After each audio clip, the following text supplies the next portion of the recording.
que le cardio, c'est vraiment mauvais pour ta prise de masse? Ou est-ce qu'au contraire, beaucoup marcher tous les jours, ça va t'aider à prendre du muscle sans prendre de gras? Voici ce que nous dit la science. Dans cette méta-analyse, des chercheurs ont comparé des entraînements combinant force et endurance avec des entraînements de force seuls. Résultat, ils ont constaté une légère diminution de la croissance musculaire lorsque du cardio est ajouté avec le même volume de muscu. Rien de dramatique, mais le cardio n'a clairement pas favorisé la croissance musculaire. Et c'est compréhensible. Le cardio et la muscu utilisent deux filières énergétiques différentes. Et parfois, elles peuvent interférer entre elles. C'est comme si t'essayais de répondre à tes mails tout en rédigeant un rapport. Ton cerveau passe le temps à switcher et au final, t'es lent sur les deux. Pour ton corps, c'est pareil. En voyant ça, on pourrait se dire, du coup, en prise de masse, vaut mieux utiliser toute notre énergie pour la musculation. Mais cette autre étude a montré des résultats surprenants. 529 adultes ont été séparés en deux groupes. Les deux groupes avaient le même surplus calorique. La seule différence était la dépense calorique. Le premier groupe dépensait 1800 calories par jour. Le second en dépensait 2800. Le résultat, tout en mangeant plus, le deuxième groupe a pris plus de muscles et perdu plus de gras que le premier groupe. Et de nombreuses autres études sont arrivées à la même conclusion.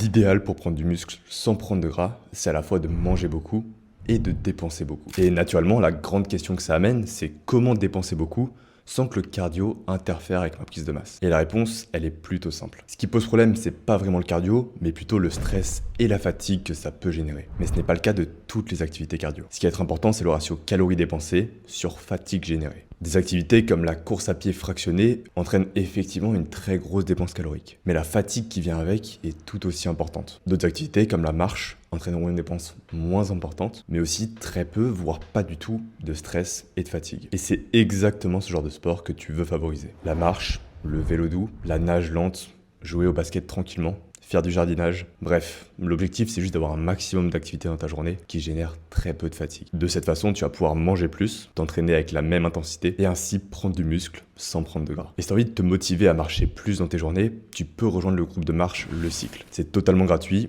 et t'as juste à commenter Step et je t'envoie le lien.